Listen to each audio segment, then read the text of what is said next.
Bonsoir et bienvenue dans cette édition du vendredi 7 novembre. Aujourd'hui, dans l'actualité, la communauté urbaine de Toulouse cherche des pistes de développement face aux restrictions budgétaires venant de l'État. Le métro à 3 h du mat, c'est à partir de ce week-end pour les Doctambules. Et enfin, Greg Lamazer, journaliste sur TLT et écrivain, il nous parlera de son dernier roman, La vieille dame du War-Office chez Empreinte Éditions. Comment faire face à la baisse des dotations de l'État, 54 millions d'euros en moins par an, et maintenir un haut niveau d'investissement? C'est le casse-tête de la communauté urbaine de Toulouse Métropole, dont le budget s'élève tout de même à 1 milliard d'euros. L'institution envisage de faire des économies ou encore d'augmenter la fiscalité intercommunale. Un groupe de travail réunissant toutes les forces politiques a expliqué le projet ce matin. Reportage Pascal Solaire. 1 milliard, c'est le budget annuel de la communauté urbaine, soit 240 millions consacrés à l'investissement et 780 millions aux dépenses de fonctionnement, telles que les dotations aux communes, TICO ou encore d'Écosset pour le traitement des déchets ménagers.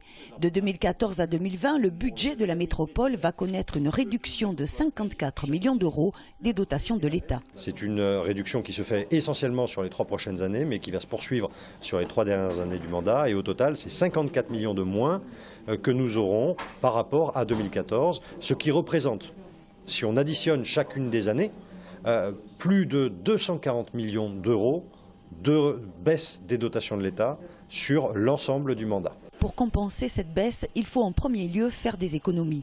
Tous les secteurs sont mis à contribution, aussi bien les charges concernant le personnel que le budget de fonctionnement de TICO, à qui on va proposer par exemple de reconfigurer certaines lignes. Autre piste de réflexion en matière de voirie, privilégier les grands projets comme le BUN, le boulevard urbain nord, ou encore les ronds-points d'accès à Airbus dans le secteur Blagnac et Colomiers. Les dépenses de voirie, c'est à la fois la dépense du quotidien, le trottoir, le bouchage des trous, et puis il y a ces grands projets. La proposition qui a été faite a consisté à dire on peut prendre une partie de l'ordre de 20% de ce que sont les dépenses de voirie quotidienne pour pouvoir financer des grands projets structurants qui sont des projets métropolitains. Si Toulouse Métropole veut poursuivre ses projets et investir, elle devra également augmenter les impôts.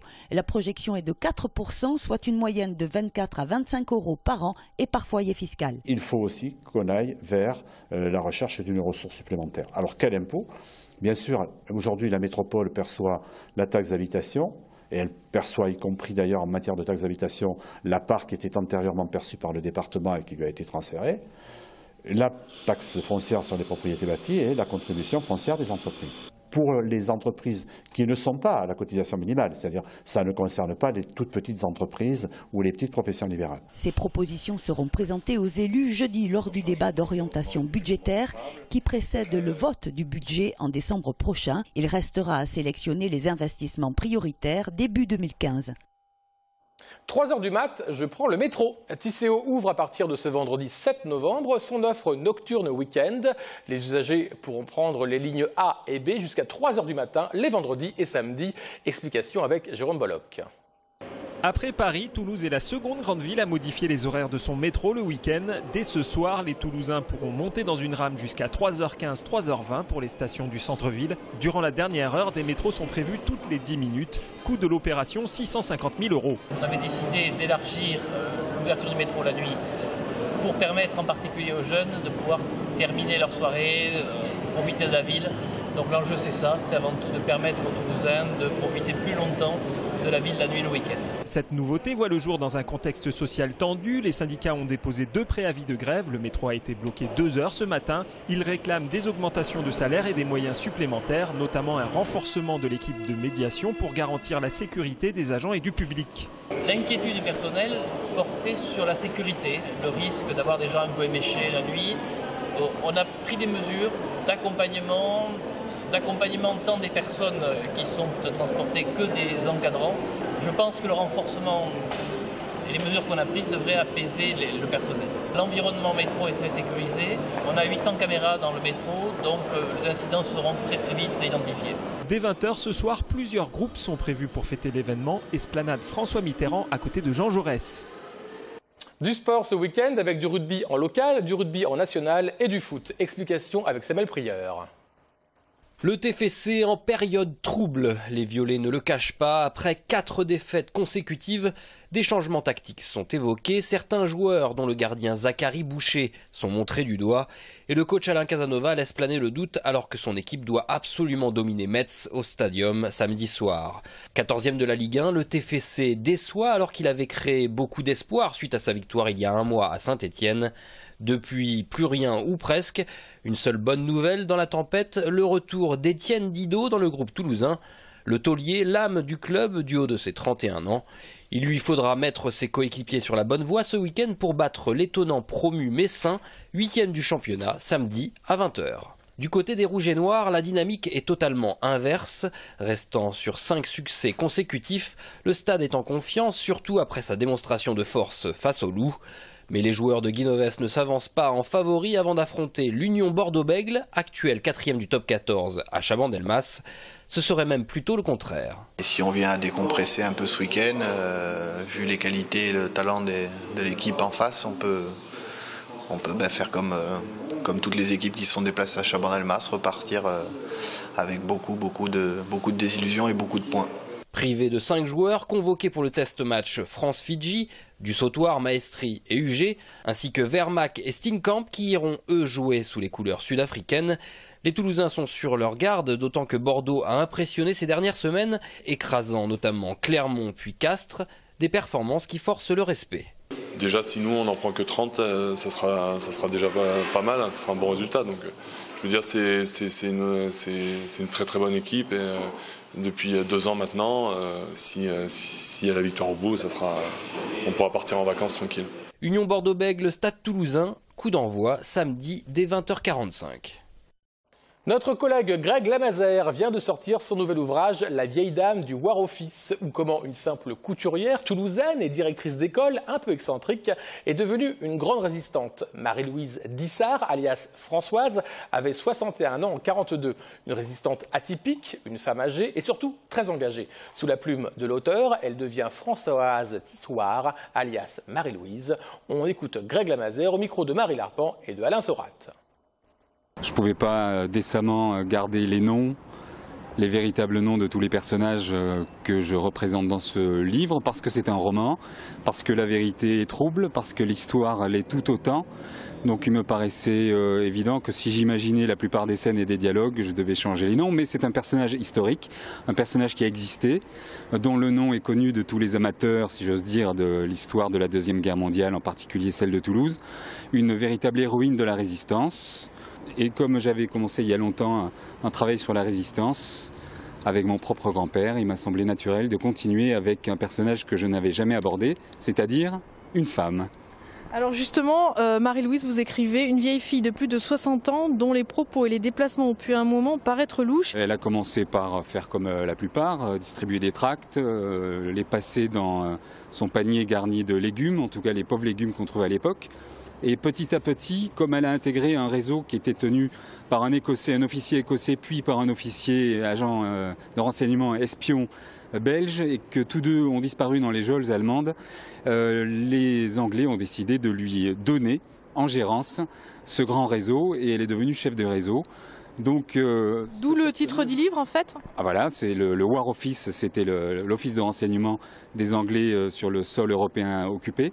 Et donc ce personnage qui aurait pu raser les murs et avoir sa petite vie tranquille a eu une vie d'espionne comme dans les romans, mais c'est un roman. Alors Françoise Marie-Louise passe du monde de la confection à l'enseignement avant de se lancer dans la résistance. Vous avez raison de rappeler que ce n'est pas uniquement un livre sur la résistance, parce que je fais le portrait d'un Toulouse disparu. Le Toulouse des années du début du XXe siècle, qui me permet de montrer à quoi ressemblait Toulouse à cette époque. On montre toujours Toulouse sous l'aspect de la ville rose, une ville gaie, une ville adorable où il fait bon vivre, mais on a eu ici des industries, des ouvriers, des prolos qui avaient une vie dure, et en particulier les femmes au début du siècle, dans cette ville qui a eu une spécialisation, une spécialité, le textile, la chemise d'homme, avec des ateliers de confection dans le centre-ville, du côté de la place de la Bourse, où les conditions étaient difficiles, parfois épouvantables, pour des jeunes filles qui venaient de la campagne. Il y avait une sorte d'exode rural de tout Midi-Pyrénées et d'un peu plus loin. Cette confrontation précoce à ce qu'est un monde d'hommes lui a permis de se forger une politique, j'allais dire, un engagement vis-à-vis de la condition féminine. En tout cas, c'est ce que j'imagine et c'est ce que j'ai relevé dans les notes qui n'abondent pas sur elle, mais qui existent dans une littérature sur la résistance. Et elle recommandait à des jeunes femmes de suivre ses traces, si bien qu'elle était directrice d'école, directrice d'atelier de couture, et qu'elle a formé au moins 1 ou 2 générations de jeunes femmes dans cette ville, au métier certes manuel, mais également à ne pas se laisser faire. Une arme à laquelle on ne s'attend pas, c'est sa formation de couturière, qui l'a menée des costumes de l'opéra jusqu'au déguisement. Et elle-même, elle n'a pas hésité à se grimer. Elle a monté une boutique de colifichets, de fanfreluches, rue de la Pomme, la poupée moderne. Dans les années 20-30, elle s'est occupée de faire des costumes à l'opéra. L'ai-je inventé? Je ne crois pas. Je crois que c'est un fait avéré. Bon, j'ai inventé tout ce qui allait autour, où j'ai récupéré la chair de ce qu'était le théâtre du Capitole à cette époque-là, qui chantait les opéras qui étaient donnés, comment se comportaient les divas hommes, les divas femmes. Donc elle a eu le goût de cet art du déguisement qu'elle s'est appliqué à elle-même pour passer, comme je le disais, à travers les mailles du filet. Pour terminer, après des mois, des semaines, des mois passés avec Marie-Louise Françoise, qu'est-ce que vous voudriez garder d'elle ? Cette image d'une petite bonne femme déguisée avec un chapeau à plumes, de fanfreluche, en train de se trimballer dans la ville avec de jeunes aviateurs anglais, américains, belges, quelques Australiens aussi, et la voir dans la montagne, occupée à regarder les nuages et un crépuscule dans cet air glacé qu'on trouve là-haut, avec un guide de haute montagne, et en train de se dire « j'ai accompli tout ça, c'est pas mal ». La vieille dame du War Office chez Empreinte, édition de Greg Lamazer, disponible dans toutes les bonnes librairies. Toujours dans les livres, Loisel et Trip, les dessinateurs de la série Magasin Général étaient aujourd'hui dans la librairie BD Ciné. Ils seront demain samedi chez BD Fugue. Magasin Général, c'est une série qui se passe au Québec, dans un Québec rural des années 20, à lire au coin du feu, comme le disent les auteurs. Rencontre. Et à partir du moment où c'est gentil, où c'est doux, où c'est tendre, où c'est affectueux, où c'est positif, et où voilà, il n'y a pas de méchant, ce serait forcément un peu con sur les bords, quoi. Nous, on revendique vraiment avec beaucoup d'énergie et de gentillesse le fait que la gentillesse, c'est bien. La douceur, c'est bien. L'affectivité, c'est bien. C'est un petit peu comme dans la peinture. La peinture, si vous ne faites pas une peinture de caractère forte, tourmentée, l'artiste tourmenté, on a l'impression que vous faites de la daube. En gros, nous, les valeurs qu'on véhicule dans le magasin général, ce sont des valeurs qui seraient plutôt de la coopération entre les gens, plutôt que de l'affrontement.